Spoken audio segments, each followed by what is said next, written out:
কুমিল্লায় কাউন্সিলর সোহেল হত্যার ঘটনায় ২১ জনকে আসামি করে মামলা, এখনো গ্রেফতার নেই কেউ।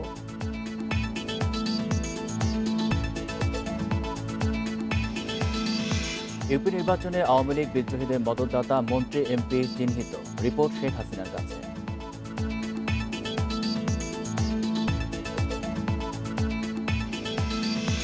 বঙ্গবন্ধু মুরাল করতে না দেয়ার হুমকি, রাজশাহী কাটাখালীর পৌর মেয়র আওয়ামী লীগ নেতা আব্বাসের অডিও ভাইরাল।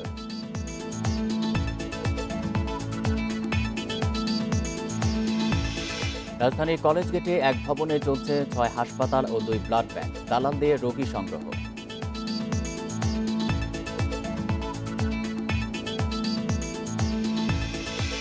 রিজার্ভ থেকে ৫ কোটি ব্যারেল জ্বালানি তেল বাজারে ছাড়ছে যুক্তরাষ্ট্র, বিশ্ববাজারে দাম নিয়ন্ত্রণে আসার।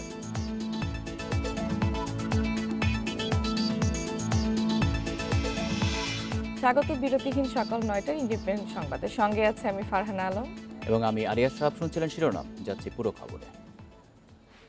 কুমিল্লা সিটি কর্পোরেশনের ১৭ নম্বর ওয়ার্ডে কাউন্সিলর সৈয়দ মোহাম্মদ সোহেলকে হত্যার ঘটনায় মামলা হয়েছে। মঙ্গলবার রাতে ১১ জনের নাম উল্লেখ করে মোট ২১ জনের বিরুদ্ধে কোতোয়ালি থানায় মামলা করেন নিহত সোহেলের ছোট ভাই সৈয়দ রুমন। এতে অভিযোগ করা হয়, এলাকায় মাদক ও সন্ত্রাসের বিরুদ্ধে কঠোর অবস্থান নেওয়ার কারণেই চিহ্নিত সন্ত্রাসী ও মাদক ব্যবসায়ীরা সোহেলকে গুলি করে হত্যা করে। তবে এখন পর্যন্ত কাউকে আটক বা গ্রেপ্তার করতে পারেনি পুলিশ। হত্যাকাণ্ডে জড়িতদের খোঁজে তল্লাশি চলছে। সোমবার বিকেল 4:30টায় কুমিল্লার পাথরিয়া পাড়ার কার্যালয়ে ঢুকে গুলি করে হত্যা করা হয় সোহেলকে। এ সময় তার সহযোগী হরিপদও মারা যান। গুলিবিদ্ধ আরও 4 জন হাসপাতালে চিকিৎসা নিচ্ছেন। সৈয়দ মোহাম্মদ সোহেল কুমিল্লা মহানগর আওয়ামী লীগের সদস্য এবং ১৩ নম্বর ওয়ার্ড আওয়ামী লীগের সভাপতি ছিলেন।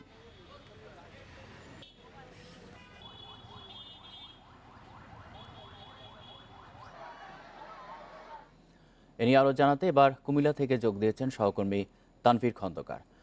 তানভীর, যাদের বিরুদ্ধে মামলা হয়েছে তাদের পরিচয়ের বিষয়ে জানাবেন, তাদের কোনো দলীয় পরিচয় আছে কিনা, আর আসামিদের গ্রেপ্তারের বিষয়ে পুলিশ কি বলছে? যাদের কাউন্সিলর সোহেল হত্যা মামলায় যাদেরকে আসামি করা হয়েছে তাদের আসলে কোনো দলীয় পরিচয় আছে কিনা এই বিষয়টি আসলে আমাদেরকে খুঁজে দেখতে হবে। কিন্তু প্রাথমিকভাবে আমরা যতটুকু জানি যে তারা আসলে কোনো দলের সাথে এখনো পর্যন্ত কোনো পদ পদবিতে সংশ্লিষ্টতা নেই বলে আমরা জেনেছি। তবে তারা আসলে কোনো পদে তারা কোনো দলের নীতি অনুসরণ করে কিনা সেই বিষয়টি একটু খুঁজে দেখতে হবে। আর যে বিষয়টি খুবই উল্লেখযোগ্য সেটি হচ্ছে যে আসামিদের নামগুলো আমরা যেগুলো পেয়েছি, যে যাদের বিরুদ্ধে অভিযোগ করেছে কাউন্সিলর সোহেলের ছোট ভাই সৈয়দ রুমন, তারা হচ্ছেন শাহ আলম, সোহেল, মোহাম্মদ সাব্বির হোসেন, সুমন, সাজন, আশিকুর রহমান রকি, আলম, জিসান মিয়া, মাসুম, সাইমন ও রনি। তারা কিন্তু এই সুজানগর, পাথুরিয়াপাড়া এবং সংগ্রাই অর্থাৎ প্রায় একই এলাকার। কাউন্সিলর সোহেল আসলে যেই এলাকার জনপ্রতিনিধি ছিলেন, তিনি যে এলাকায় বসবাস করতেন তার আশেপাশে এলাকাতেই কিন্তু তাদের বসবাস।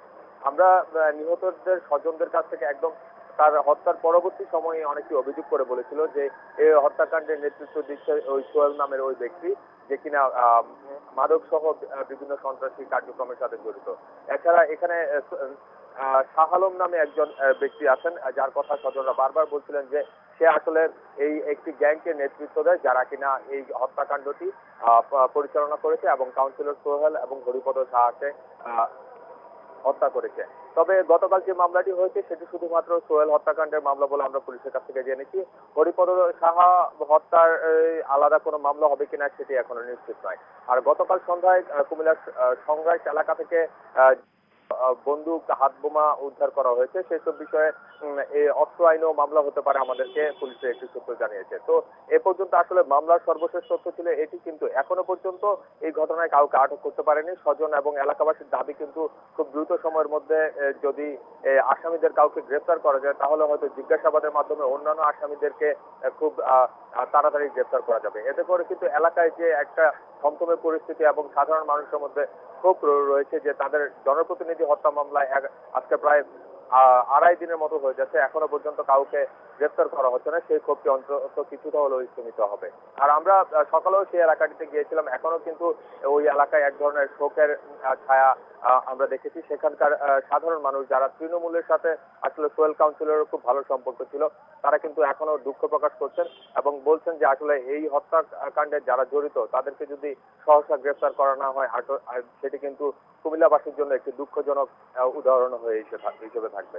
তো তারা প্রত্যাশা করছে খুব দ্রুত সময়ের মধ্যে এই জোড়া খুনের ঘটনায় যারা আসামি তাদেরকে গ্রেফতারের। তো এই ছিল আসলে কুমিল্লা থেকে আমার কাছে সর্বশেষ তথ্য। কুমিল্লা থেকে জানাচ্ছেন সহকর্মী তানফির খন্দকার। কুমিল্লা নগরীর সংরাইশ এলাকা থেকে অস্ত্র, গুলি ও হাতবোমা উদ্ধার করেছে পুলিশ।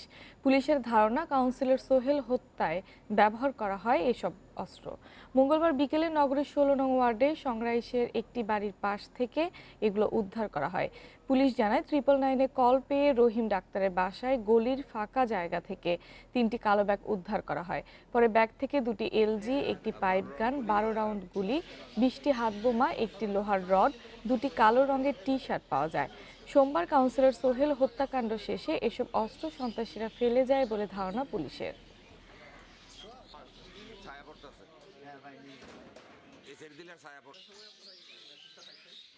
দুটি এলজি এবং একটি পাইপ গান এবং 12 রাউন্ড বুলেট এবং 3টি ব্যাগ এবং আনুমানিক 15 থেকে 20টি বোমা সদৃশ বস্তু পাওয়া যায়। অস্ত্র এবং পোশাকগুলো গতকাল যে কাউন্সিলর সোহেল হত্যার সাথে যারা জড়িত তারা ব্যবহার করেছে বলে আমাদের কাছে মনে হচ্ছে। ইউপিতে আওয়ামী লীগের বিদ্রোহীদের মদতদাতা হিসেবে কয়েকজন মন্ত্রী এমপির নাম জমা পড়েছে কেন্দ্রে। সহিংসতার পেছনে তাদের দায় দেখছেন দলের দায়িত্বপ্রাপ্তরা। সভাপতি শেখ হাসিনার কাছে জমা দেওয়া রিপোর্টে এসব তথ্য দেওয়া হয়েছে। সারা দেশে এরকম তালিকা করার নির্দেশ দিয়েছেন সভাপতি। এদের দল থেকে বহিষ্কার বা মনোনয়ন না দেওয়ার সিদ্ধান্ত নিয়েছে কেন্দ্র। দ্বিতীয় ধাপে ইউপি নির্বাচন হয় 11 নভেম্বর। এদিন সহিংসতায় প্রাণ যায় 7 জনের। নির্বাচন ঘিরে এখন পর্যন্ত নিহত হয়েছে অন্তত 45 জন। 2 দফায় 1198 ইউনিয়নে নৌকার প্রার্থী জিতেছে 753টিতে, পরাজিত 424টিতে। এসব ইউনিয়নে বিজয়ীরা অধিকাংশই আওয়ামী লীগের বিদ্রোহী প্রার্থী। কোথাও কোথাও নৌকার প্রার্থীর জামানতও বাজেয়াপ্ত হয়েছে। শুক্রবার আওয়ামী লীগের কার্যনির্বাহী কমিটির সভায় সারা দেশে ইউপি নির্বাচনের চিত্র তুলে ধরেন দলের দায়িত্বপ্রাপ্ত সাংগঠনিক সম্পাদকরা। তাদের রিপোর্টে উঠে আসে বিপুল সংখ্যক বিদ্রোহী প্রার্থীর জয় পাওয়ার নেপথ্যে রয়েছেন স্থানীয় সংসদ সদস্যরা। কয়েকজন মন্ত্রীর নামও আসে বিদ্রোহীদের মদতদাতা হিসেবে। বিদ্রোহী প্রার্থীদের নিয়ে আলোচনা হয়েছে এবং সেখানে যারা বিদ্রোহী প্রার্থীদের বিভিন্ন জায়গায় মদত দিচ্ছে তাদের ব্যাপারে তদন্ত করতে বলা হয়েছে। দলের বিভিন্ন টায়ারে যে নেতারা দলের মনোনয়নের বিরুদ্ধে অবস্থান নিয়ে বিদ্রোহী প্রার্থীদের মদত দিয়েছেন, উস্কে দিয়েছেন, সবগুলো বিষয়ে আমরা খতিয়ে দেখছি। নেতারা জানান এসব তথ্যে ক্ষুব্ধ হয়েছেন দলের সভাপতি শেখ হাসিনা। ইউপিতে সহিংসতা কমাতে কঠোর সাংগঠনিক ব্যবস্থা নেওয়ার হুঁশিয়ারি দিয়েছেন দলীয় প্রধান। যারা বিদ্রোহী প্রার্থীদেরকে সক্রিয়ভাবে সমর্থন দিয়েছেন, সে জনপ্রতিনিধি হোক, এমপি হোক, মন্ত্রী হোক কিংবা দলের যত বড় নেতাই হোক, নেত্রী আমাদেরকে বলেছেন তাদের তালিকা প্রস্তুত করতে এবং সেই তালিকা ধরেই সবাইকে তিনি কারণ দর্শানো নোটিশ ইস্যু করার জন্য বলেছেন। যারা মন্ত্রী এমপি যারা এই ধরনের পেছনে কলকাঠি নাড়ে বা এরকম সুনির্দিষ্ট অভিযোগ যদি চিহ্নিত হয় তাহলে উনি এটাও বলেছেন যে তারা ভবিষ্যতে দল থেকে মনোনয়ন পাবে না। জেলা বা উপজেলারও আওয়ামী লীগের কেউ বিদ্রোহীদের মদত দিলে ব্যবস্থা নেওয়া হবে বলে জানান নেতারা। তারা আশা করছেন এসব পদক্ষেপে তৃতীয় ধাপের ইউপি নির্বাচন থেকে সহিংসতা কমবে। Ijazur Rahman, independent news, Dhaka. ইসলামের দৃষ্টিতে পাপ দাবি করে রাজশাহীর প্রবেশদ্বার কাটাখালী পৌর এলাকায় জাতির জনক বঙ্গবন্ধু শেখ মুজিবুর রহমানের মুরাল স্থাপন করতে দেবেন না বলেছেন পৌর মেয়র ও আওয়ামী লীগ নেতা আব্বাস আলী। সম্প্রতি ফাঁস হওয়া এমন এক অডিও ভাইরাল হয়েছে সামাজিক যোগাযোগ মাধ্যমে। এই ঘটনায় ক্ষুব্ধ সাধারণ মানুষ। বঙ্গবন্ধুর মুরাল স্থাপন নিয়ে বিতর্কিত মন্তব্য করে এবার আলোচনায় এসেছেন রাজশাহীর কাটাখালী পৌর মেয়র আব্বাস আলী। সম্প্রতি তার 1 মিনিট 51 সেকেন্ডের অডিও ক্লিপ ভাইরাল হয় সামাজিক যোগাযোগ মাধ্যমে। এতে মুরাল তৈরি ইসলামের দৃষ্টিতে মহাপাপ বলে মন্তব্য করেন তিনি। এই আওয়ামী লীগ নেতা বলছেন, পৌর সীমানায় সিটি কর্পোরেশনকে বঙ্গবন্ধুর মুরাল তৈরি করতে দেবেন না তিনি। নৌকা প্রতীক নিয়ে দুবার মেয়র নির্বাচিত এবং কাটাখালী পৌর আওয়ামী লীগের আহ্বায়ক হয়েও বঙ্গবন্ধুর মুরাল নিয়ে মেয়র আব্বাসের এমন মন্তব্যে ক্ষুব্ধ মুক্তিযোদ্ধারা। জোরালো একটা প্রতিবাদ জানাচ্ছি এবং মেয়র আব্বাস আলী যদি এই ধরনের কোনো বক্তব্য দিয়ে থাকেন তাহলে এই বক্তব্য তাকে প্রত্যাহার করার জন্য আমরা মুক্তিযোদ্ধা সংসদের পক্ষ থেকে তাকে বিনীতভাবে অনুরোধ করতেছি। মেয়র আব্বাসের অডিও ক্লিপ যাচাই করে তার বিরুদ্ধে সাংগঠনিক ব্যবস্থা নিতে প্রশাসনকে অনুরোধ জানিয়েছেন আওয়ামী লীগ নেতারা। বলতে পারেন না যে বঙ্গবন্ধুর ভাস্কর্য ওইখানে করলে পাপ হবে এবং বঙ্গবন্ধুর ভাস্কর্য ইসলামিক দৃষ্টিতে নাই ভাস্কর্য করা, এটি তিনি বলতে পারেন না। এটি তেনার বলা উচিত হয়নি। আমি মনে করি যে তার বিরুদ্ধে অবশ্যই তার সত্যতা যাচাই করে তার বিরুদ্ধে সাংগঠনিক ব্যবস্থা নেওয়া উচিত। বঙ্গবন্ধুকে নিয়ে এমন বক্তব্যে মেয়র আব্বাস আলীর দলীয় আদর্শ নিয়েও প্রশ্ন তুলেছেন আওয়ামী লীগ নেতাকর্মীরা। Independent news desk. গাজীপুরে মেয়র জাহাঙ্গীরের বহিষ্কারের সিদ্ধান্ত পুনর্বিবেচনার কোনো সুযোগ নেই, তার অনুশোচনার কোনো মূল্য নেই বলেও মন্তব্য করেন আওয়ামী লীগ নেতারা। বলছেন, সবকিছু বিবেচনা করেই কেন্দ্রীয় কার্যনির্বাহী সংসদ এই সাজা দিয়েছে, যা চূড়ান্ত। গাজীপুরের মেয়র জাহাঙ্গীর আলমের অডিও সামাজিক যোগাযোগ মাধ্যমে ছড়িয়ে পড়লে তোলপাড় শুরু হয় আওয়ামী লীগে। জাতির পিতা ও মুক্তিযুদ্ধ নিয়ে তার বক্তব্যে ক্ষুব্ধ হন নেতারা। এ বক্তব্যের কারণ দর্শানোর নোটিশ দেওয়া হয় জাহাঙ্গীরকে। 19 নভেম্বর আওয়ামী লীগের কেন্দ্রীয় কার্যনির্বাহী সংসদের সভায় তাকে দল থেকে আজীবন বহিষ্কারের সিদ্ধান্ত দেন আওয়ামী লীগ সভাপতি। আমার মায়ের কাছে আমি আবারও অনুরোধ করব, উনি যেন পুনরায় বিবেচনা করে আমাকে যেন আওয়ামী লীগ এবং আমার উপরে যেন যে বহিষ্কার আদেশ দিয়েছেন সেটা যেন প্রত্যাহার করেন। এরই মধ্যে 5 দিন পেরিয়ে গেলেও আওয়ামী লীগের দপ্তরে আবেদন করেননি জাহাঙ্গীর আলম। এ নিয়ে কোনো আগ্রহ নেই কেন্দ্রীয় নেতাদের। এখন নতুন করে রিভিউ করা বা করা এটা আমাদের সিস্টেমে নাই। জাহাঙ্গীর আলম তার নিজের স্যাটিসফ্যাকশনের জন্য রিভিউ চাইতে পারে।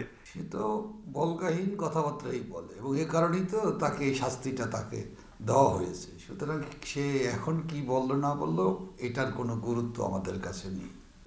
নেতারা সাফ জানিয়েছেন, কথিত আবেদনটি দেয়া হলেও সিদ্ধান্তের কোনো নড়চড় হবে না। সর্বসম্মতক্রমে তার বিরুদ্ধে কঠোর গঠনতন্ত্র অনুযায়ী ব্যবস্থা নেওয়ার সুপারিশ করা হয়েছিল এবং অ্যাকর্ডিংলি তাকে দল থেকে বহিষ্কার করা হয়েছে। আমি বিশ্বাস করি এই ব্যাপারে সর্বসম্মত সিদ্ধান্ত হয়েছে এবং ইটস ফাইনাল। বাংলাদেশ আওয়ামী লীগের পক্ষ থেকে যে চূড়ান্ত সিদ্ধান্ত, সেই সিদ্ধান্তই ত্রুটি ইতিমধ্যে কার্যকর করা হয়েছে। সুতরাং এটা তো নিষ্পত্তি হয়ে গিয়েছে। 2008 সালে গাজীপুর উপজেলা পরিষদের ভাইস চেয়ারম্যান হন জাহাঙ্গীর। 2013 সালে গাজীপুর সিটি কর্পোরেশনের নির্বাচনে মেয়র পদে আওয়ামী লীগের মনোনয়ন চেয়ে ব্যর্থ হন তিনি। 2018 সালে মনোনয়ন পেয়ে মেয়রও নির্বাচিত হন। শাহাদাত স্বপন, ইন্ডিপেন্ডেন্ট নিউজ, ঢাকা। খালেদা জিয়াকে চিকিৎসার জন্য বিদেশে যাওয়ার অনুমতি দিতে আইনমন্ত্রীকে স্মারকলিপি দিয়েছেন বিএনপিপন্থী আইনজীবীরা। তাদের দাবি পর্যালোচনা করা হবে বলে আশ্বাস দিয়েছেন আইনমন্ত্রী আনিসুল হক। দুর্নীতির দায়ে সাজাপ্রাপ্ত বিএনপি চেয়ারপারসন খালেদা জিয়া সরকারের নির্বাহী আদেশে কারাগার থেকে মুক্ত আছেন। শারীরিক অবস্থার অবনতি হওয়ায় বর্তমানে হাসপাতালে চিকিৎসাধীন তিনি। উন্নত চিকিৎসার জন্য খালেদা জিয়াকে বিদেশে যাবার অনুমতি দিতে বিএনপিপন্থী 15 আইনজীবী মঙ্গলবার দুপুরে সচিবালয়ে আইনমন্ত্রীকে স্মারকলিপি দেন। এ সময় বিএনপিপন্থী আইনজীবীরা সরকারকে বিষয়টি রাজনৈতিকভাবে না দেখে মানবিক দৃষ্টিকোণ থেকে বিবেচনার অনুরোধ জানান। রাজনৈতিক দৃষ্টিকোণ থেকে না দেখে এটাকে মানবিক দৃষ্টিকোণ থেকে দেখে তিনি যাতে বিদেশে চিকিৎসার জন্য যেতে পারে, তার এই জীবন মরণ সমস্যা থেকে উত্তরণের জন্য আপনি প্রয়োজনীয় পদক্ষেপ গ্রহণ করবেন। বিএনপি চেয়ারপারসন খালেদা জিয়ার বিদেশে চিকিৎসার বিষয়ে আইন অনুযায়ী পরবর্তী সিদ্ধান্ত নেওয়া হবে জানিয়েছেন আইনমন্ত্রী। আইনজীবীদের দেয়া স্মারকলিপি নিয়ে প্রধানমন্ত্রীর সাথে আলোচনা হবে বলেও জানান আনিসুল হক।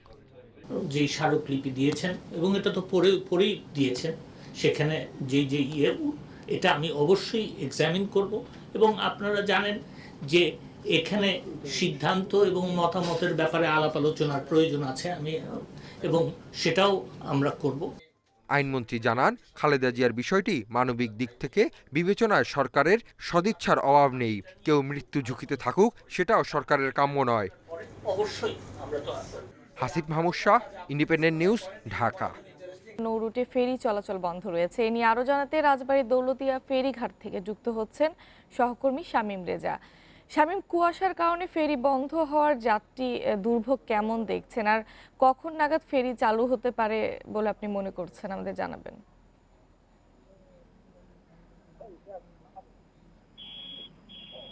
দেখুন, সকাল 6টার সময় কিন্তু কুয়াশার ঘনত্ব বেড়ে গেলে এই দেশের দক্ষিণ পশ্চিমাঞ্চলের প্রবেশদ্বার দৌলতিয়া পাটুরিয়া নৌরুটে কিন্তু ফেরি চলাচল বন্ধ করে দেয় বিআইডব্লিউটিসি কর্তৃপক্ষ। সেই ফেরি চলাচলটা কিন্তু এখনো বন্ধ রয়েছে এবং এই ফেরি চলাচল বন্ধ থাকার কারণে আমরা দেখতে পেয়েছি যে ঘাট এলাকায় কিন্তু তীব্র যানজট সৃষ্টি হয়েছে। আমরা ভোরে যখন এই দৌলতদিয়া ফেরিঘাট এলাকাতে আসি তখন আমরা দেখতে পেয়েছি যে ঘাটের 0 পয়েন্ট থেকে ঢাকা খুলনা মহাসড়কের কিন্তু 5 কিলোমিটার এলাকা জুড়ে যাত্রীবাহী পরিবহন এবং পণ্যবাহী ট্রাকের সিরিয়াল রয়েছে পারের অপেক্ষায়। সেই যানবাহনগুলো কিন্তু এখনো রয়েছে।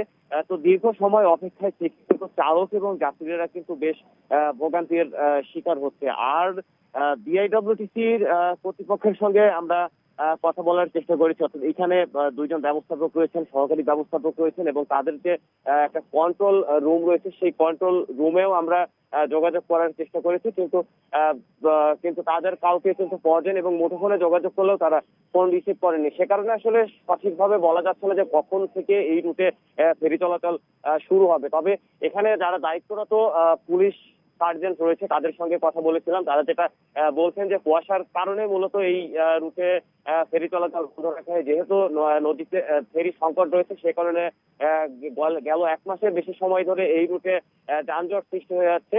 এখন নতুন করে আবার ভোগান্তির কারণ হয়ে দাঁড়িয়েছে এই ঘন কুয়াশার কারণে কিন্তু এই শীত মৌসুমে মাঝে মাঝেই এখন কিন্তু ফেরি চলাচল বন্ধ থাকবে, যে কারণে যাত্রীদের কিন্তু দুর্ভোগটা আরো বেড়ে যাবে। আর একটা বিষয় জানিয়ে রাখি যে যাত্রীবাহী পরিবহন কিন্তু আমরা দেখতে পেয়েছি যে প্রায় 2 কিলোমিটার এলাকা জুড়ে যাত্রীবাহী পরিবহন রয়েছে। তবে ভোর থেকে ফেরি চলাচল বন্ধ থাকার কারণে, অর্থাৎ ভোর থেকে দেশের দক্ষিণ পশ্চিমাঞ্চল থেকে যে যানবাহনগুলো ছেড়ে আসবে সেই যানবাহনগুলো কিন্তু এখনো এই ঘাট এলাকায় পৌঁছায়নি, যে কারণে বেলাবারের সাথে সাথে কিন্তু যানবাহনের সিরিয়ালটাও সারিটাও কিন্তু বৃদ্ধি পাবে।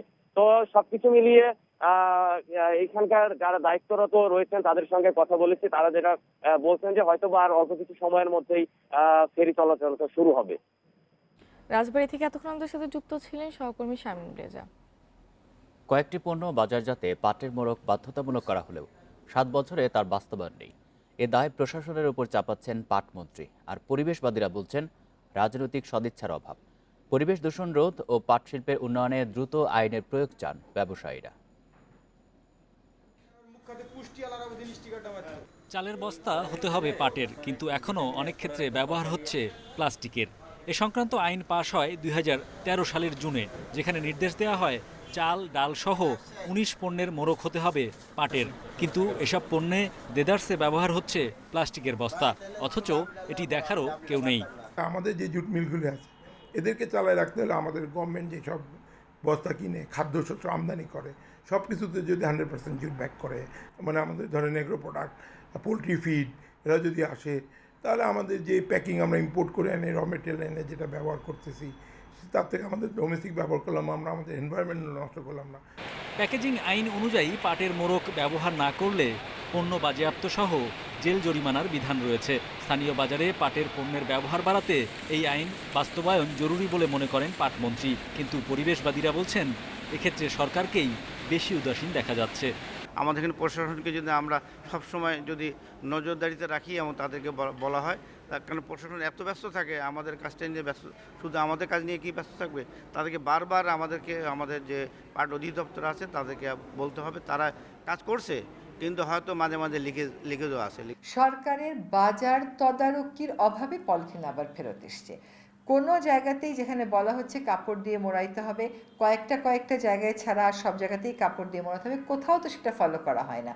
সেটা যে ফলো করা হয় না সেটা জানতে কিন্তু আইন শৃঙ্খলা রক্ষাকারী বাহিনীর মাঠে নামতে হয় না। আমরা সকলেই বাজারের ভোক্তা হিসেবে সকলেই এটা জানি। কেন বাংলাদেশ সরকার প্রথম নিষিদ্ধকারী দেশ হয়েও বাস্তবায়ন করতে পারল না? কারণ রাজনৈতিক সদিচ্ছা নেই। পরিবেশবাদীরা বলছেন প্লাস্টিক বস্তার ব্যবহার বন্ধ না হলে চরম হুমকির মুখে পড়বে পরিবেশ ও কৃষি। Hari Saha, independent news, Dhaka. হাটবাজার আর গ্রামে গঞ্জে জমে উঠেছে তৃতীয় ধাপের ইউপি নির্বাচনের প্রচারণা। তবে ভোটের দিন যতই এগিয়ে আসছে পরিবেশ ততই উত্তপ্ত হয়ে উঠছে। এসব ঘটনায় ভোটের পরিবেশ নিয়ে ভোটারদের শঙ্কা থাকলেও সুষ্ঠু ভোট গ্রহণের আশ্বাস দিচ্ছেন নির্বাচন সংশ্লিষ্টরা। ময়মনসিংহ সদর, মুক্তাগাছা ও ত্রিশালে ২৭ ইউনিয়নে উৎসবমুখর পরিবেশে প্রচার চালাচ্ছেন আওয়ামী লীগ, জাতীয় পার্টি ও বিএনপির প্রার্থীরা। আছেন দলের একাধিক প্রার্থী। সকাল থেকে রাত পর্যন্ত গণসংযোগ, উঠান বৈঠক সহ নানাভাবে ব্যস্ত সময় কাটছে প্রার্থীদের। জনগণের উন্নয়নের সব কিছু কাজ আমি করছি, বা কিছু কাজ আমার বাকি দিয়েছে, এটুকু আমি আবার চেয়ারম্যান হইলে আমি করব। জনগণ চাই বললেই আবার আমি পাঠিয়েছি। কুমিল্লার বড়ুরা, দাউদকান্দি ও হোমনা উপজেলায় ৩০টি ইউপিতে চলছে জমজমাট প্রচারণা। সকাল থেকে ভোটারদের কাছে গিয়ে প্রার্থীরা চাইছেন ভোট, দিচ্ছেন নানা প্রতিশ্রুতি। আমি চাই বড়ুয়া থানার মধ্যে আগানাগর একটা মডেল ইউনিয়ন হিসেবে গড়ে তোলার জন্য, মাদক মুক্ত, সন্ত্রাস মুক্ত একটা ইউনিয়ন গড়ে তোলার জন্য আমি চাই। তারা যাতে কোনো ভয় আশঙ্কায় না থেকে খুব সকাল সকাল কেন্দ্রে যেয়ে তাদের একটা ভোটাধিকার প্রদান করতে পারে, এবং তাদেরকে আমি বলছি কোনো গুন্ডা হামলার ভয় আপনারা পাবেন না। কুষ্টিয়ার দৌলতপুর উপজেলার ১৪ ইউনিয়নে আওয়ামী লীগের প্রতিদ্বন্দ্বী দলের বিদ্রোহীরা। এছাড়া স্বতন্ত্র হিসেবে মাঠে আছেন বিএনপি নেতারা। হুমকি ধামকি, হামলা ভাঙচুরের মধ্যেই চলছে প্রচার। এতে আতঙ্কিত ভোটাররা। যেভাবে হুমকি ধামকি দেওয়া হচ্ছে এবং যেভাবে আক্রমণ চালানো হচ্ছে, তার কোনো প্রতিকার প্রশাসন নিচ্ছে না। ২৮শে নভেম্বর নির্বাচনে যেন এই ধরনের কোনো কুচক্রী মহল এই ধরনের যেন কোনো কার্যক্রম না করতে পারে। নির্বাচনী পরিবেশ বিশৃঙ্খলাকারীদের বিরুদ্ধে ব্যবস্থা নেওয়ার আশ্বাস দিয়েছেন কর্মকর্তারা। কিছু বিশৃঙ্খলা ঘটনা ঘটছে, এটা সত্য, তবে আগে পূর্বের তুলনায় আমাদের এখন পরিবেশ অনেক শান্ত এবং আমাদের নির্বাচন সুষ্ঠু নির্বাচন পর্যায়ে পৌঁছে গেছে। আমরা ইনশাল্লাহ সুষ্ঠু নির্বাচন করতে সক্ষম। এছাড়া মেহেরপুরে গাংনী ও সদর উপজেলার ৬ ইউনিয়নে প্রচারণায় ব্যস্ত প্রার্থীরা। সুষ্ঠু পরিবেশে ভোট গ্রহণে তৎপর রয়েছে আইনশৃঙ্খলা বাহিনী। Abu Noman, independent news. এ নিয়ে আরো জানাতে কুষ্টিয়া থেকে আমাদের সাথে যোগ দিচ্ছেন সহকর্মী মিলন উল্লাহ। মিলন, প্রচারণার বিষয়ে আমাদের জানাবেন, আর আচরণ লঙ্ঘনের একটা বিষয় আছে, তো এই বিষয়ে প্রশাসন আসলে কি ব্যবস্থা নিয়েছে আমাদের জানাবেন। হ্যাঁ, আসলে যেমনটি বলছিলেন যে নির্বাচনের আর মাত্র 4 দিন বাকি, আর এই নির্বাচনের দিন যত ঘনিয়ে আসছে, এখন কিন্তু আসলে প্রার্থী যারা আছে বা প্রার্থী সমর্থক যারা আছে তাদের কিন্তু এখন একেবারেই দম ফেলার ফুরসতটাও নাই। তারা কিন্তু এখন ভোটারদের দ্বারে দ্বারে যাচ্ছেন এবং তাদের কাঙ্ক্ষিত যে ভোটটি, সেই ভোটটি তারা চাচ্ছেন, এবং সেই ভোট চাওয়ার ক্ষেত্রে কিন্তু তারা বিভিন্ন পদ্ধতি অবলম্বন করছেন। আরেকটা জিনিস বলি, সেটা হলো যে এই কুষ্টিয়ার দৌলতপুরে যেখানে 14টি ইউনিয়নের নির্বাচন অনুষ্ঠিত হচ্ছে, এই উপজেলাটি কিন্তু একদম সীমান্ত ঘেঁষা এলাকা, এবং এটি আয়তনের দিক থেকে কিন্তু পার্শ্ববর্তী যে মেহেরপুর জেলা তার থেকে অনেক বড়, যার কারণে কিন্তু এখানে ভোটার সংখ্যা অনেক বেশি। আর এর কারণে কিন্তু এখানে ভোটের যে একটা উৎসবমুখর পরিবেশ, সেটা কিন্তু শুরু থেকেই লেগে আছে। আরেকটা বিষয় সেটি হলো যে দ্বিতীয় ধাপের নির্বাচনের ভোটটি সুষ্ঠু হওয়ার কারণে এবং এখান থেকে স্বতন্ত্র প্রার্থীদের জয়ের সংখ্যা বেশ ভালো থাকার কারণে কিন্তু এখানে যারা এখন স্বতন্ত্র হিসেবে ভোট করছে তাদের ভিতরে কিন্তু উৎসাহ উদ্দীপনা দেখা দিচ্ছে। আর এর কারণে কিন্তু যারা নৌকা মনোনীত প্রার্থী আছে তাদের দ্বারা কিন্তু তারা হামলা এবং হুমকির সম্মুখীন হচ্ছে বলে তারা আমাদেরকে জানাচ্ছেন। তারা বিভিন্নভাবে অভিযোগ করেছেন। তারা বলছেন তারা নির্বাচন কমিশনের কাছে লিখিত অভিযোগ করেছেন, প্রশাসনের কাছে অভিযোগ করেছেন, কিন্তু তারা এখন পর্যন্ত এর কোনো প্রতিকার পায়নি। তো এই পরিবেশের ভিতরে কিন্তু ভোট চলছে, কিন্তু সর্বশেষ যেটা প্রশাসনের বক্তব্য সেটা হলো যে একটি সুষ্ঠু, অবাধ এবং নিরপেক্ষ নির্বাচন উপহার দেওয়ার জন্য এখন পর্যন্ত সকল প্রস্তুতি গ্রহণ করা হয়েছে, এবং ইতিমধ্যে প্রিজাইডিং অফিসার, পোলিং অফিসার হিসেবে যারা দায়িত্ব পালন করবেন তাদের নিয়োগ হয়ে গেছে, এবং সেখানকার আনসার এবং অতিরিক্ত পুলিশ এখন ওই এলাকায় মোতায়েন রয়েছে নির্বাচনী পরিবেশ ঠিক রাখার জন্য। আরেকটি কথা বলে রাখি যে এই উপজেলারই একটি ইউনিয়ন হলো চিলমারি, যেটি আসলে একেবারেই প্রত্যন্ত এলাকা। সেই চিলমারির কিন্তু এখন উত্তপ্ত পরিবেশ বিরাজ করছে, ভোটের যে পরিবেশ, কারণ এই জায়গাটার আইন শৃঙ্খলা পরিস্থিতি রক্ষা করা একটু কঠিন, কারণ এখানকার মানে এই ইউনিয়নের সাথে কুষ্টিয়ার যে সরাসরি যোগাযোগ ব্যবস্থা এটা একেবারেই খারাপ, কারণ এটা একটি নদী বেষ্টিত এলাকা হওয়ার এই সমস্যাটি সৃষ্টি হয়েছে। তো এইসব এলাকাগুলোতেও কিন্তু যে ভোট কেন্দ্রগুলো আছে এগুলো অতিরিক্ত ঝুঁকিপূর্ণ চিহ্নিত করে সেই সব জায়গায় কিন্তু আলাদাভাবে দৃষ্টি রেখেছে আইন শৃঙ্খলা বাহিনী। তো মোটামুটি এই ছিল কুষ্টিয়ার নির্বাচনী পরিবেশ নিয়ে আমার কাছে সর্বশেষ সংবাদ। কুষ্টিয়া থেকে এতক্ষণ আমাদের সাথে যুক্ত ছিলেন মিলন উল্লাহ। একই পরিবার থেকে চাচা ভাতিজা সহ 3 জন মেয়র প্রার্থী হয় পাবনার বেড়া পৌরসভা নির্বাচনে যোগ হয়েছে নতুন আমেজ। রয়েছে আলোচনা সমালোচনা। সংঘর্ষ, ভাঙচুর আর পাল্টাপাল্টি অভিযোগের ঘটনায় ভোট সুষ্ঠু হওয়া নিয়ে সংশয় প্রকাশ করেছেন অনেকে। বেড়া পৌরসভায় চলছে পোস্টারিং, মাইকিং, প্রার্থীরা ব্যস্ত ভোট প্রার্থনায়। একই পরিবারের 3 মেয়র প্রার্থী নিয়ে চলছে আলোচনা সমালোচনা। সাবেক স্বরাষ্ট্র প্রতিমন্ত্রী, পাবনা 1 আসনের সংসদ সদস্য শামসুল হক টুকুর ছেলে নৌকার প্রার্থী, আর ভাই ও ভাতিজি বিদ্রোহী প্রার্থী হয়েছেন। মেয়র পদে লড়ছেন 5 প্রার্থী। তাদের বিরুদ্ধে রয়েছে আচরণবিধি লঙ্ঘন সহ পাল্টাপাল্টি অভিযোগ। ইতিমধ্যে বেশ কয়েকটি জায়গায় আমার নির্বাচনী প্রচারণায় বাধা দেওয়া হয়েছে। বাইরে থেকে লোক এনে তাদেরকে কার্ড দিয়ে লাইনে দাঁড় করায় দিয়ে রাখবে, ভোটার ভোট দিতে পারবে না। এইরকম অবস্থা সৃষ্টি করা মানুষের মধ্যে, জনগণের মধ্যে একটা অসন্তোষ ভাব হচ্ছে। আমি প্রশাসনের কাছে হেল্প চাইবো, বলবো যে এটা নিশ্চিত করার জন্য যতটুকু ব্যবস্থা নেওয়া দরকার সেটা যেন তারা নেন। ব্লেম দেওয়া, ব্লেম গেম, এটা ঠিক না। নির্বাচনে থাকলে শক্তভাবে থাকতে হবে। এরই মধ্যে কয়েক দফা হামলা, ভাঙচুরের ঘটনায় উদ্বেগ বাড়ছে ভোটারদের মাঝে। তবে সুষ্ঠু ও শান্তিপূর্ণ পরিবেশ তৈরির দাবি তাদের। স্বাভাবিক যদি হয়, মোটামুটি সুস্থ, তাহলে ভোট দিতে যাওয়া যাবে। যদি সমস্যা হয় তাহলে আমরা ভোট দিতে যাব না। পরিবেশ ভালো চাই, সবাই যাতে ভোট দিতে পারে। সুষ্ঠু নির্বাচনের সব ধরনের প্রস্তুতি নেওয়া হয়েছে। কোনো অভিযোগ পেলে ব্যবস্থা নেওয়ার কথা বলছেন নির্বাচনী কর্মকর্তা। এই নির্বাচনকে সুষ্ঠু, অবাধ, নিরপেক্ষ এবং আইনানুগভাবে সম্পন্ন করার জন্য নির্বাচন কমিশন ইতিমধ্যে সকল প্রস্তুতি সম্পন্ন করেছে। 28 নভেম্বর ইভিএমে হবে বেড়া পৌরসভার নির্বাচন। 18টি কেন্দ্রে মোট ভোটার 42,818 জন। Independent news desk. রাজধানী কলেজ গেটে এক ভবনেই চলছে 6 হাসপাতাল ও 2 ব্লাড ব্যাংক। অনুমোদনের অপেক্ষায় আরও একটি। সোহরাওয়ার্দী হাসপাতাল থেকে 10 গজ দূরে গড়ে উঠেছে এসব প্রতিষ্ঠান। রোগী সংগ্রহ করা হয় দালাল দিয়ে। নানা অনিয়মে 3 মাস আগে এসব হাসপাতাল বন্ধ হলেও আবারও চালু হয়েছে সবকটি। কলেজ গেটের মুক্তিযোদ্ধা টাওয়ার। হাসপাতালের নাম ও বিজ্ঞাপনে ঢেকে গেছে ভবনের দেয়াল। ভেতরে যেতেই দেখা গেল অসংখ্য চিকিৎসকের নামের ব্যানার। লাইফ কেয়ার হাসপাতালে রোগী ভর্তি আছে মাত্র 2 জন, তবে পাওয়া গেল না কোনো চিকিৎসককে। এই মুহূর্তে কোনো ডাক্তার উপস্থিত আছে? এই মুহূর্তে নাই, উনি বাইরে আছে। পাশেই আরেক হাসপাতাল যমুনা। 28 চিকিৎসকের নাম টানিয়ে রাখা হলেও পাওয়া গেল শুধু একজন মেডিকেল অফিসারকে। এখানে মাত্র 1 জন রোগী ভর্তি থাকলেও হাসপাতালের কর্মকর্তা কর্মচারী 10 জনের বেশি। ডাক্তাররা বসেন না নিয়মিত, তাহলে আপনার নাম দিয়ে রেখেছেন কেন? না, ডাক্তার এখানে বসেন না, কিন্তু যখন রোগী আসে আমরা স্যারদেরকে ফোন দেই, স্যাররা আসেন, এসে তারপরে রোগী দেখেন। শাটার লাগানো এক একটি দোকান ঘরে বসানো হয়েছে হাসপাতালের বেড।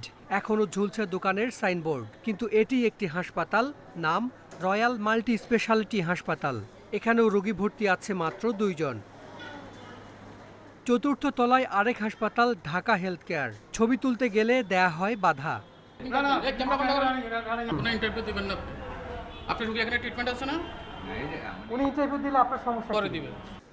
এই ভবনের 6 হাসপাতাল মিলিয়ে রোগী ভর্তি আছে মাত্র 34 জন। প্রতিটি হাসপাতালে রোগীর চেয়ে কর্মকর্তা কর্মচারী কয়েক গুণ বেশি। সোহরাওয়ার্দী, ঢাকা মেডিকেল সহ বিভিন্ন সরকারি হাসপাতাল থেকে রোগী এনে চলে এসব হাসপাতাল। অপারেশন হচ্ছে এই জায়গায় আইসিইউ নেই, না না হেন থেকে আমরা মনে করেন এই জায়গা মনে করেন আমাকে পাঠাইছে আইসিইউর জন্য। ক্যানিগঞ্জ থেকে ঢাকা মেডিকেল আসছি, ঢাকা মেডিকেল থেকে ওইখান থেকে ইমার্জেন্সি থেকে ডাক্তারে আমাদের এখানে পাঠাইছে অ্যাম্বুলেন্স দিয়ে। আমার ছোটো ভাই 2 জন ঢাকা মেডিকেল নিয়ে আসছিল, বাদে পরে অ্যাম্বুলেন্স দিয়ে নিয়ে বাদে হয়েছে হেলথ কেয়ারে যাওয়ার জন্য। নানা অনিয়মে এসব হাসপাতাল বন্ধ করে দেয়া হলেও আবার চালু হয়েছে। স্বাস্থ্য অধিদপ্তর বলছে এসব হাসপাতালকে নজরদারিতে রাখা হয়েছে। খুব অল্প দিনের ভিতরে তাদেরকে আবার আমরা হঠাৎ করে আবার যাব, আমাদের টিম যাবে, টিম যায় তাদেরকে মনিটরিং করবে। তাদের আমাদের লাইসেন্স নবায়নের ক্ষেত্রে এবং তাদের পারমিশনের ক্ষেত্রে যে শর্তগুলি তারা পূরণ করেছে, এখন সেইগুলি বহাল আছে কিনা। 6 হাসপাতাল ছাড়াও এই ভবনটিতে 2টি ব্লাড ব্যাংক ও একটি হিয়ারিং সেন্টার আছে। ভবনের 6ষ্ঠ তলাতে তৈরি হচ্ছে আরও একটি হাসপাতাল। Hasan Misbah, independent news, Dhaka. দেখছেন বিরতিহীন সংবাদ। এতে আরও থাকছে, মার্চের মধ্যে ইউরোপে করোনায় 7 লাখ মানুষের মৃত্যুর আশঙ্কা, দ্রুত ব্যবস্থার তাগিদ বিশ্ব স্বাস্থ্য সংস্থার।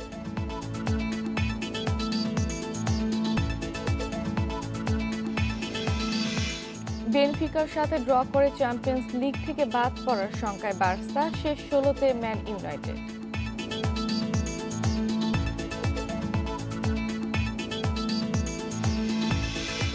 দেশে প্রথমবারের মতো ভয়াবহ মাদক ডিওবি জব্দ করেছে মাদক দ্রব্য নিয়ন্ত্রণ অধিদপ্তর।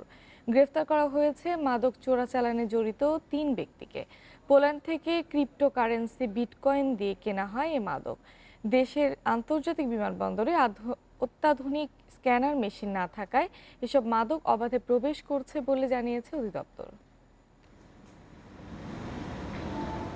গত 2 মাসে বিভিন্ন অভিযানে আইস মাদকসহ প্রায় 20 চোরা কারবারিকে গ্রেপ্তার করে মাদকদ্রব্য নিয়ন্ত্রণ অধিদপ্তর। তাদের দেয়া তথ্যে শনিবার রাজধানীর এলিফ্যান্ট রোডে কুরিয়ার সার্ভিসে আসা একটি প্যাকেজ থেকে জব্দ হয় 5 প্লটার এলএসডি। এই চালানের সূত্র ধরে 2 উচ্চশিক্ষিত তরুণ আসিফ ও অর্ণবকে গ্রেপ্তার করা হয় খুলনা থেকে। তাদের জিজ্ঞাসাবাদে বেরিয়ে আসে ভয়ঙ্কর মাদক চোরাচালানের তথ্য।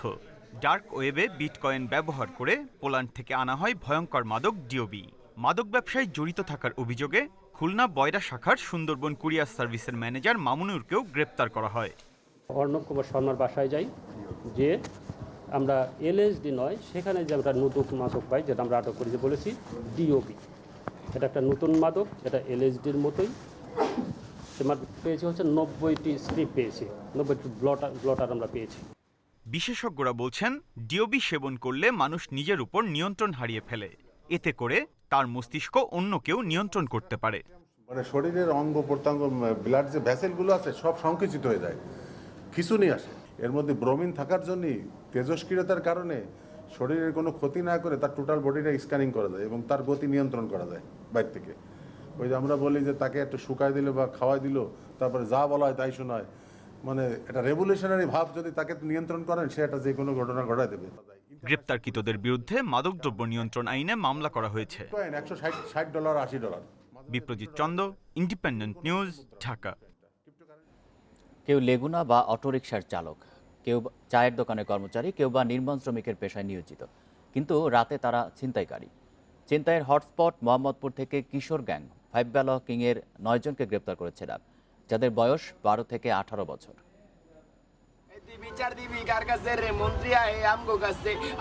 যে যাই বলুক তুমি রাজা, এই মতাদর্শ নিয়ে রাজধানীর মোহাম্মদপুরে গড়ে ওঠে ভাইব্যাল কিং নামের কিশোর গ্যাং। গত মাসের 25 তারিখ প্রকাশ্য রামদা নিয়ে এলাকায় মহড়া দেয় তারা।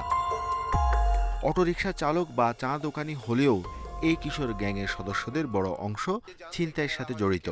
রাজধানীর মোহাম্মদপুর বা ঢাকা উদ্যান এলাকায় সন্ধ্যার পর এটিএম বুথ থেকে বের হওয়া গ্রাহকরা ছিল তাদের টার্গেট। মঙ্গলবার র্যাবের হাতে আটক হয় গ্যাংয়ের 9 সদস্য। একজনের বয়স 18 হলেও বাকি সবাই কিশোর। স্ট্যান্ড এলাকা ভিত্তিক যে অর্থ সংগ্রহ, এই কাজগুলো তারা করে থাকে। তো পৃষ্ঠপোষকদের যে তথ্য পেয়েছি, তারা তাদেরকে বিভিন্ন তাদের যে নিজেদের স্বার্থ চরিতার্থের জন্য ব্যবহার করছে, বিনিময়ে তাদেরকে বিভিন্ন সময় মাদক দেয়া বা কিছু অর্থ দেয়া, এরকম কিছু তথ্য পেয়েছি। র্যাব বলছে ছিনতাই হলে মামলা করতে চান না নগরবাসী, তাই অপরাধীরা ধরাছোঁয়ার বাইরে থেকে যায়। মামলা বা অনেকে থানায় অভিযোগ করেন না ভিত্তিতে হয়তো অনেক ক্ষেত্রে আমরা সঠিক অপরাধীদের আমরা শনাক্ত করতে পারছি না বা গ্রেপ্তার করতে পারছি না। বাট যদি মামলা বা লোকজন অভিযোগ করে, আমরা মনে করি যে কোনো ধরনের অপরাধী, সে যেই হোক, সে যার গ্রুপই বলেন, আমরা অবশ্যই তাকে ধরে কিন্তু আইনের হাতে সোপর্দ করব। ভাইব্যাল কিং নামের এই গ্যাংটিতে 15 থেকে 20 জন সদস্য রয়েছে। মোহন নামে এক কিশোর 2 থেকে 3 বছর আগে গ্যাংটি গঠন করে। Arafatur Rahman, independent news, Dhaka. বৃহত্তর বগুড়া এবং দিনাজপুর জেলায় বাংলাদেশ কৃষি উন্নয়ন কর্পোরেশন বিএডিসির ক্ষুদ্র সেচ উন্নয়ন প্রকল্পের ফলে সেচ খরচ কমেছে 12%। 5 বছর মেয়াদে 103 কোটি টাকা ব্যয়ের এ প্রকল্প এলাকার 6 জেলায় এখন বছরে 127 কোটি টাকার 51,000 টন বাড়তি আমন ধান পাওয়া যাচ্ছে। 5 বছর আগে দিনাজপুর, পঞ্চগড়, ঠাকুরগাঁও, গাইবান্ধা, জয়পুরহাট ও বগুড়ার 47 উপজেলায় শুরু হয় ক্ষুদ্র সেচ উন্নয়ন প্রকল্পের কাজ। উদ্দেশ্য ভূগর্ভস্থ পানির ব্যবহার কমানোর পাশাপাশি আবাদি জমি জলাবদ্ধতা থেকে রক্ষা আর খালের পানিতে আবাদ নিশ্চিত করা। প্রকল্পের আওতায় 250 কিলোমিটার খাল খনন করা হয়। ফলে আগাম বন্যা থেকে রক্ষা পেয়েছে ২৮,০০০ হেক্টর জমি। প্রকল্প এলাকায় জলাবদ্ধতা নিরসন ও সম্পূরক সেচ সহ নানা সুবিধা পাচ্ছেন ১,২২,০০০ কৃষক। পানি বেঁধে থাকার জন্য বা জমাট বাঁধা থাকার জন্য আমাদের কোনো জমিতে আবাদ হয় না আর কি। তো খালটা যখন খোঁড়া হয়েছে, খোঁড়ার পর আমাদের এখানে এই জমাট পানিটা থাকে না। জমাট পানিটা নেমে যাওয়ার কারণে আমাদের আমন আবাদ বা বোরো মৌসুমের আবাদ খুব ভালো হয়।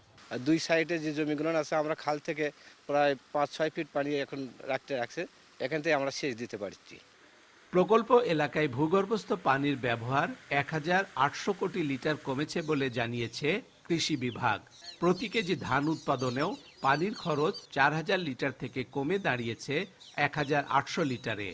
নামুট মাঠ এবং দলগাছা মাঠের প্রায় ৪০ থেকে ৫০ হেক্টর জমি, যেটি আগে একসময় বৃষ্টি, অতিবৃষ্টি এবং বর্ষার সময় প্লাবিত থাকতো, তো এই খালটি খননের ফলে সেই প্লাবন কিন্তু এখন হচ্ছে না। প্রায় ১০ থেকে ১৫ হেক্টর আমন মৌসুমে যে ফলনটা, এটি কিন্তু কৃষকরা তাদের ঘরে তুলতে পারছে। ১৮২টি হাইড্রোলিক স্ট্রাকচার নির্মাণ করায় কৃষি যন্ত্রপাতি ও ফসল সহ অন্যান্য পণ্য পরিবহন সহজ হয়েছে বলে জানালেন প্রকল্প পরিচালক। প্রায় আমরা প্রতি বছর ৫০,০০০ মেট্রিক টন অতিরিক্ত আমন ধান উৎপাদন করছি। তার বর্তমান সরকারি বাজার মূল্য হচ্ছে ১২৭ কোটি টাকা। এর পাশাপাশি আমরা ১.৫ লক্ষ মেট্রিক টন বোরো ধান আগাম বন্যার হাত থেকে রক্ষা করতে পেরেছি। এই প্রকল্পের মেয়াদ আরও ৫ বছরের জন্য বাড়াতে ৩৫০ কোটি টাকা বরাদ্দ চেয়ে প্রস্তাব পাঠানো হয়েছে। Hasibur Rahman, independent news, Bogura. ইউরোপে ক্রমেই ভয়াবহ রূপ নিচ্ছে করোনা মহামারী। এই পর্যন্ত করোনায় ১৩,৮৮,০০০ মৃত্যুর সাক্ষী হয়েছে ইউরোপ। এখনই কার্যকর পদক্ষেপ না নিলে আগামী বছরের মার্চ নাগাদ এই মহাদেশে আরও ৭ লাখ মানুষের মৃত্যুর আশঙ্কা করছে বিশ্ব স্বাস্থ্য সংস্থা। মঙ্গলবার সংস্থাটি জানায় ইউরোপে প্রাণহানি ২২ লাখ ছাড়ানোর আশঙ্কা তাদের। এক সপ্তাহে ইউরোপে সংক্রমণ বেড়েছে ১৭%, আর ৪% বেড়েছে প্রাণহানি। এদিকে বিশ্বে একদিনে ৭,০০০-এর বেশি মানুষের মৃত্যু হয়েছে করোনায়। নতুন শনাক্ত হয়েছে ৫ লাখের বেশি রোগী। ২৪ ঘন্টায় সবচেয়ে বেশি ১,২৪৩ জনের মৃত্যু হয়েছে রাশিয়ায়। প্রাণহানির দিক থেকে রাশিয়ার পরই যুক্তরাষ্ট্র। দেশটিতে একদিনে ৭৫,০০০-এর বেশি করোনা রোগী শনাক্ত হয়েছে। একদিনে ৩৪৩ নতুন মৃত্যু নিয়ে জার্মানিতে করোনায় প্রাণহানি ছাড়িয়েছে ১ লাখ। দেশটিতে এক সপ্তাহে মৃত্যু বেড়েছে ২২%। নেদারল্যান্ডসে এই হার ৪৭%। পোল্যান্ড, ফ্রান্স, বেলজিয়ামেও উদ্বেগজনক হারে বাড়ছে সংক্রমণ ও মৃত্যু।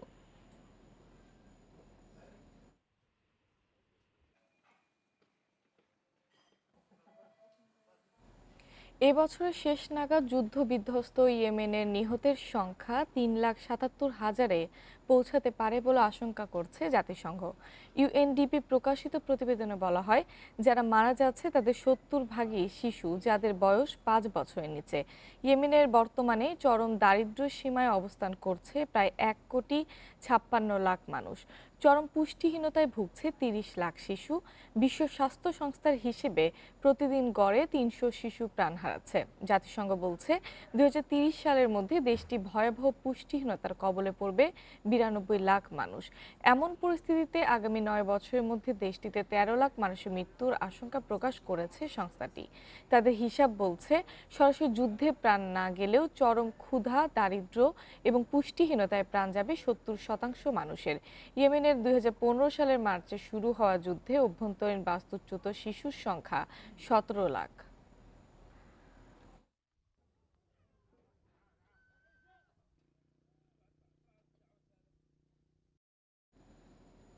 জ্বালানির বাজার নিয়ন্ত্রণে রিজার্ভ থেকে ৫ কোটি ব্যারেল তেল ছাড়ার ঘোষণা দিয়েছে যুক্তরাষ্ট্র। মঙ্গলবার এই নির্দেশ দেন মার্কিন প্রেসিডেন্ট জো বাইডেন। তেল উত্তোলনকারী দেশগুলো জোট ওপেক প্লাস অপরিশোধিত তেলের উত্তোলন বাড়াতে রাজি না হওয়ায় এমন সিদ্ধান্ত নিয়েছে যুক্তরাষ্ট্র। মার্কিন প্রশাসন বলছে, বিশ্ববাজারে তেলের বাড়তি দাম নিয়ন্ত্রণে এশিয়ার প্রধান ভোক্তা দেশগুলোকে নিয়ে পরিকল্পনা করছে যুক্তরাষ্ট্র। এদিকে ৫০ লাখ ব্যারেল তেল ছাড়ার সিদ্ধান্ত নিয়েছে ভারত। ব্রিটেন জানিয়েছে, জ্বালানির বাজার স্থিতিশীল করতে রিজার্ভ থেকে ১৫ লাখ ব্যারেল তেল ছাড়া হবে। এবছরের শেষ নাগাদ ৪২ লাখ ব্যারেল তেল ছাড়ার কথা ভাবছে জাপান। এদিকে ২ ডিসেম্বর আবারও আলোচনায় বসতে যাচ্ছে ওপেকভুক্ত দেশগুলো। তবে বৈঠক থেকে ইতিবাচক কোনো ফল আসবে না বলে আভাস মিলেছে।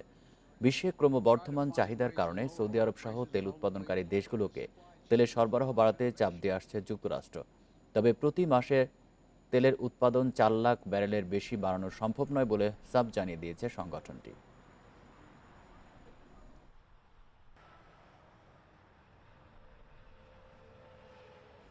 আফগানিস্তানের ক্ষমতা দখলের 100 দিন পার করল তালেবান। এই সময় নানা নিষেধাজ্ঞা ও নতুন নির্দেশনার মুখোমুখি হতে হয়েছে আফগানদের।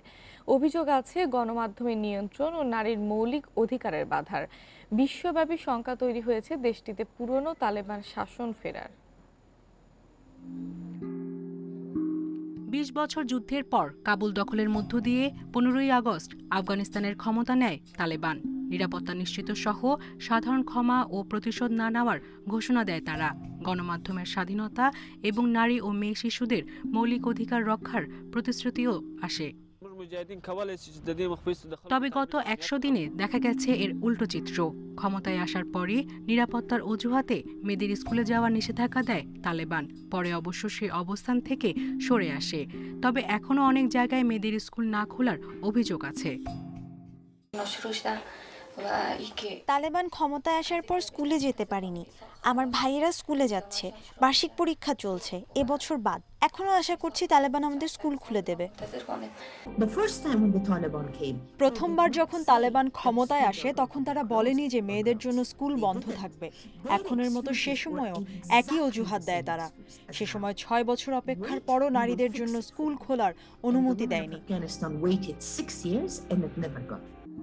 বিশ্ববিদ্যালয়ে ক্লাসে পর্দা টাঙিয়ে নারী পুরুষের আলাদা বসার ব্যবস্থা করা হয়।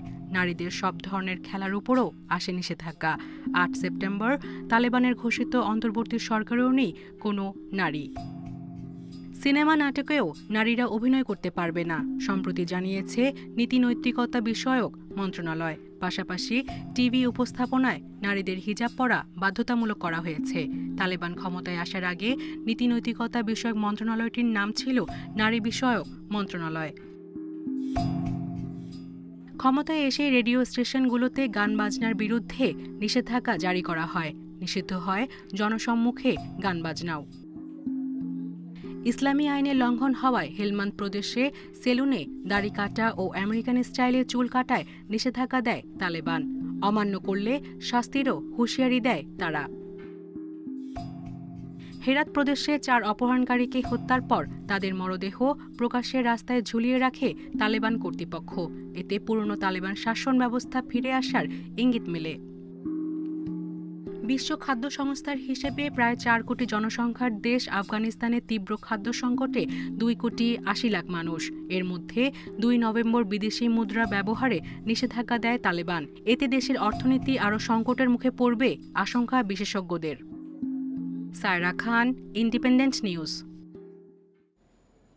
নারীদের বিশ্বকাপ বাছাই এবার যুক্তরাষ্ট্রকে উড়িয়ে দিল বাংলাদেশ। ম্যাচ জিতেছে 269 রানে। ওয়ানডেতে প্রথম সেঞ্চুরিতে দ্যুতিময় শারমিন আক্তার। তার অপরাজিত 130 রানে বোর্ডে 322 তোলে লাল সবুজ। জবাবে 31তম ওভারে মার্কিন মেয়েরা গুটিয়েছে 53 রানে। যে কোনো প্রথমের মাহাত্ম্য অনেক। নারী ওয়ানডে ক্রিকেটে বাংলাদেশের প্রথম সেঞ্চুরি এলো এতদিনে। বিশ্বকাপ বাছাইয়ে শারমিন আক্তার সুপ্তা পেলেন ম্যাজিক ফিগার। আক্ষেপ শুধু প্রতিপক্ষ যুক্তরাষ্ট্র এখনো পায়নি ওয়ানডে স্ট্যাটাস, তাই শারমিনের সেঞ্চুরি থাকছে লিস্ট এ তালিকায়। তারপরও এই ইনিংসের আবেদন অন্যরকম। শুরু থেকে শেষ মার্কিন মেয়েদের সামনে দুরন্ত দুর্বার শারমিন 55 বলে তুলেছেন 50। সেঞ্চুরিতে পৌঁছতে লেগেছে 118 বল। 11-4-এ 130 রানে নট আউট টাইগ্রেস ওপেনার খেলেছেন 141 বল। শারমিনের রেকর্ড গড়ার দিনে 50 ফারজানার ব্যাটে, তার 67 আর মুর্শিদার 47-এ বাংলাদেশের বোর্ডে 322। রান পাহাড়ে চড়ে জয়ের ব্যবধান কত হয় তারই অপেক্ষা ছিল। কোনো মতে 50 পেরিয়েছে যুক্তরাষ্ট্র। ওদের দুজন ব্যাটার পৌঁছেছেন 2 অঙ্কে। সালমা, ফাহিমা আর রোমানার শিকার 2টি করে উইকেট। সাইদ সাদি, ইন্ডিপেন্ডেন্ট নিউজ। আগামী বছর 22 জানুয়ারি থেকে বিপিএল এর 8ম আসর শুরু পরিকল্পনা বিসিবির। ব্যস্ত সূচির কথা মাথায় রেখে আসর হতে পারে 6 দল নিয়ে। 2022 টি-20 বিশ্বকাপের জন্য শক্তিশালী দল গড়তে এবার বিদেশি ক্রিকেটারের সংখ্যা কমানোর পরিকল্পনা বিপিএল গভর্নিং কাউন্সিলের। এদিকে বিশ্বকাপ ব্যর্থতা তদন্তে গঠিত কমিটি এ মাসে রিপোর্ট জমা দিবে বিসিবিকে। বিশ্বকাপের ভূত সরেনি। পাকিস্তানের বিপক্ষে হোয়াইট ওয়াশে অস্বস্তি আরও বেড়েছে। টানা ব্যর্থতা শিকল ভাঙতে সরব বিসিবি। বিশ্বকাপ ভরাডুবিতে গঠিত তদন্ত কমিটি ডমিঙ্গো গিবসনের কাছে হারের কারণ জেনেছে। মাহমুদুল্লাহ, মুশফিক, তাসকিন, আফিফরাও দিয়েছেন সাক্ষ্য।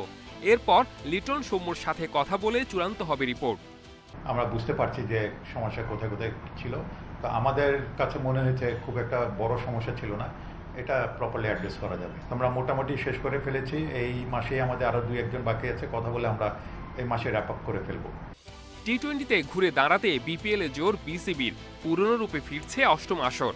সোমবার ফ্র্যাঞ্চাইজি মালিকানা সত্ত্বের আগ্রহ চেয়ে বিজ্ঞপ্তি দিয়েছে বিসিবি। টাইগারদের ব্যস্ত সূচিতে আগামী আসরে কমতে পারে দলের সংখ্যা। অনেকগুলো খেলা আছে, সেজন্যই সময়ের কারণে অ্যাকচুয়ালি টিম বাড়ালে তো ম্যাচ বাড়বে, ম্যাচ বাড়ানোর তো সেই স্লটটুকু নেই, সেজন্য খুব সম্ভবত 6টার মধ্যেই চিন্তাভাবনা করা হচ্ছে। বিপিএল মাতিয়ে জাতীয় দল এসেছেন আফিফ, মেহেদী, নাইমরা। 2022 টি-20 বিশ্বকাপের জন্য অষ্টম বিপিএল থেকে কিছু নতুন মুখের সন্ধানে বিসিবি। একাদশে দেশি ক্রিকেটারদের প্রাধান্য দিতে কমবে বিদেশিদের সংখ্যা। আমাদের টার্গেট ডেফিনেটলি যে একটা আমরা এক্সক্লুসিভ টি-20 দল করা যায় কিনা, যেহেতু আমাদের অনেকগুলি টি-20 সঙ্গে ওয়ার্ল্ড কাপ আছে, আরও খেলা আছে টি-20, তো আমাদের দেশি প্লেয়ারদের সুযোগ দেওয়ার একটা প্ল্যান আছে আর কি। তো সুযোগ দিতে হলে আমরা তাহলে বিদেশি একটা প্লেয়ার কমাতে খেলি, তো একটা বিদেশি প্লেয়ার কমাতে পারলে একটা দেশি প্লেয়ার খেলতে পারে। সেজন্য 4টা প্লেয়ারের জায়গায় হতে পারে 3টা, বাট এটা এখনো প্রস্তাব আকারে আছে। পাকিস্তান সিরিজ দিয়ে ফিরেছে দর্শক। করোনা পরিস্থিতি স্বাভাবিক থাকলে বিপিএলও গ্যালারি মাতানোর সুযোগ পাবেন দর্শকরা। টি-20 প্লেয়ারের মনে হচ্ছে ঘাটতি আছে। Saiful Majumder, independent news. বেনফিকার সাথে গোলশূন্য ড্র করে চ্যাম্পিয়ন্স লিগ থেকে বাদ পড়ার শঙ্কায় পড়ল বার্সেলোনা। অন্যদিকে রোনালদোর গোলে শেষ 16তে উঠেছে ম্যান ইউনাইটেড। লা লিগায় জয় দিয়ে কোচিং অভিষেক হলেও চ্যাম্পিয়ন্স লিগের শুরুটা ভালো হয়নি জাভির। ঘরের মাঠে পুরো সময় আক্রমণাত্মক ছিল বার্সেলোনা। এদিন দেমির, আরাহো, ডিফাইরা আশা জাগিয়েও বারবার হতাশ করেছেন কাতালানদের। পয়েন্ট হারানোয় বেড়েছে বাদ পড়ার শঙ্কা। নকআউটে যেতে হলে শেষ ম্যাচে বায়ার্নের বিপক্ষে জয়ের বিকল্প নেই স্প্যানিশদের। এদিকে ভিয়ারিয়ালের বিপক্ষে চাপে থাকা ম্যান ইউনাইটেডকে 70 মিনিটে স্বস্তি এনে দেন রোনালদো। 90 মিনিটের ব্যবধান দ্বিগুণ করে দলের জয় নিশ্চিত করেন সানচো। অন্যদিকে জুভেন্টাসকে 4-0 গোলে উড়িয়ে দিয়ে নকআউটে উঠেছে Chelsea. The Manchester United changes and it falls into Ronaldo. I think it's Fred who closes the ball down on the front. Is Jadon Sancho.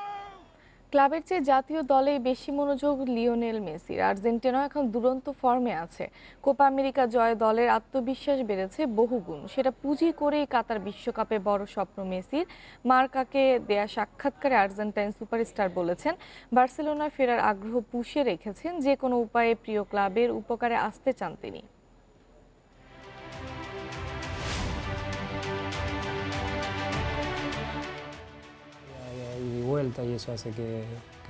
Copa America জেতাটা আমাদের খুব সাহায্য করেছে। দল হিসেবে অনেক বেশি আত্মবিশ্বাসী আমরা, কিন্তু জানি বিশ্বকাপে ফেভারিট হতে এখনো অনেক পথ পাড়ি দিতে হবে।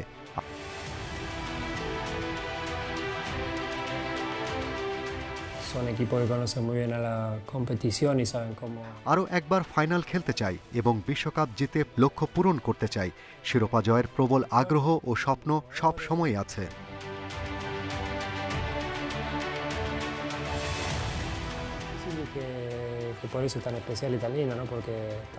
জাভি এমন একজন যে বার্সেলোনাকে অনেক উঁচুতে নেবে, এই নিয়ে আমার কোনো সন্দেহ নেই। আমি বরাবরই বলে এসেছি একদিন বার্সায় ফিরতে চাই, যেই উপায় হোক ক্লাবকে সাহায্য করতে চাই। বিভিন্ন দেশের ঐতিহ্যের সাথে জড়িয়ে আছে পুতুল নাচ। মেক্সিকোতে শুরু হয়েছে পুতুল নাচ উৎসব। বিশ্বের বিভিন্ন প্রান্ত থেকে অংশ নিয়েছে শিল্পীরা। তবে করোনার কারণে সীমিত করা হয়েছে আয়োজন। এই উৎসব ফিস্ট অফ ডলস নামে পরিচিত। লাতিন আমেরিকার বিখ্যাত উৎসব এল ফেস্তিন দে লা মুনেকো। গত 20 বছর ধরে চলছে এই আয়োজন। প্রথমে এটি বাৎসরিক উৎসব থাকলেও বর্তমানে প্রতি 2 বছর অন্তর অন্তর তা পালন করা হচ্ছে। এতে ক্ষতির মুখে পড়েন উৎসব সংশ্লিষ্ট হাজারো মানুষ। আমরা উৎসব পালন করতে চাই। নতুন শিল্পী, শিক্ষক সহ জনগণকে অনুপ্রাণিত করতেই আমাদের এই উদ্যোগ। যারা আমাদের সমর্থন করছেন তাদের প্রতি কৃতজ্ঞ। গানের তালে তালে বাদ্যযন্ত্র ও সুরের মূর্ছনায় পুতুলের নাচ, আর পুরো বিষয় নিয়ন্ত্রণ করেন পুতুল নাচের শিল্পীরা। করোনা মহামারীর মধ্যেও মঞ্চে এসে স্বস্তি অনুভব করছি। মনে হচ্ছে যেন স্বাভাবিক জীবনে ফিরেছি। সবকিছুই বেশ উপভোগ করছি। করোনার কারণে গত বছর হয়নি এই উৎসব, তবে এবছর পুতুল নাচে রয়েছে ভিন্ন আমেজ। এবার সীমিত দর্শক নিয়ে আয়োজন করা হয় প্রদর্শনীর। Mushrifa Nuzhat, independent news.